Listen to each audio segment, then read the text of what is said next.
This idea of resilience has been really on the forefront of my mind for the past 5 or 6 months.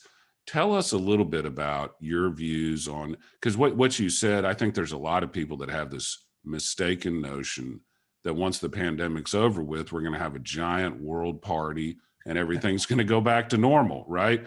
And I don't think you or I believe that to be the case. So tell us a little bit about your views of what the future holds and tie that into your views on resilience and resilient leadership. So first of all, totally agree with you. The key to resilience is not seeing it just as maintaining strength, but actually about becoming more and more fluid. I use the word liquid quite a lot. Yeah. Rather than being solid and stolid and rigid and brittle, we actually become a liquid, and we become more liquid the more we develop capacities to deal with strangeness, uncertainty, complexity, chaos, because it's not going anywhere. So we already know we've got a health crisis, right? We've got a pandemic. But we've also, within that health crisis, what I call the illness crisis, we've also got the deaths of despair, so-called deaths of despair from legal and illegal morphine type drugs, really devastating a lot of the US. Less so in Europe, but still coming in there. With them, we've got diabetes, we've got obesity, we've got cancer, we've got heart disease, we've got stress, which kills a lot of people. We've got pollution, which kills 1 million people a year in Europe, apparently.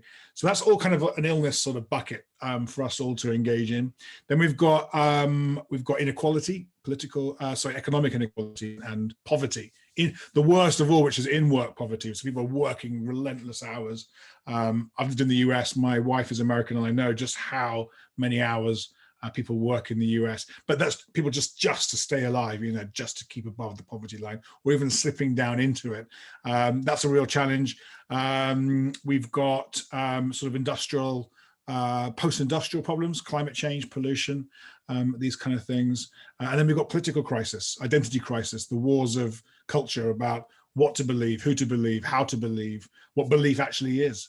And so these are all kind of merging around. And what the pandemic has done really beautifully is it's exposed all of those 4 issues and how they were already there. They've not just arrived, they're already there, but it's accelerated them, it's turbocharged them, and it's put a magnifying glass on them in such a strong way. So I actually ended up in my new book on leadership, I ended up adding a chapter last year about coronavirus, just to show that, so people who are of color tend to get more ill and die, have a higher death rate. But that's not just from health reasons, biological reasons. That's from cultural reasons, from poverty, from having to work in a warehouse for a logistics company that isn't being taken care of properly. So, and then that feeds into our destruction of the environment. People with high levels of pollution, poisoning, have worse respiratory outcomes.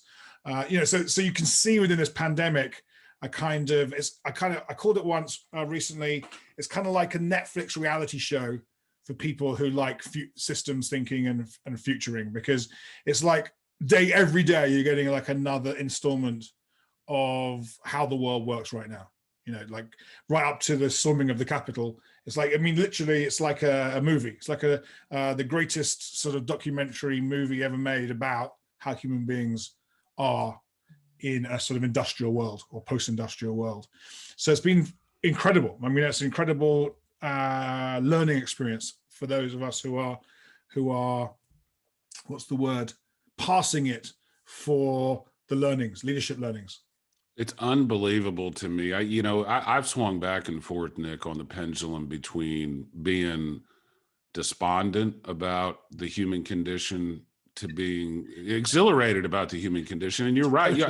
You're right. This pandemic, it's just like a movie. It's like, I'm sure you've heard about there's some physicists that believe that we're in a simulation. Matter of fact, Elon Musk says that mathematically the chances are that we're in a simulation. And I guess my thought is, if we're in a simulation right now, then whoever set up the simulation has a very bad sense of humor, because, right, there are other ways that they could have let us know about all the problems, but truly, this pandemic, like you said, has exposed and shined a light upon a lot of different major areas.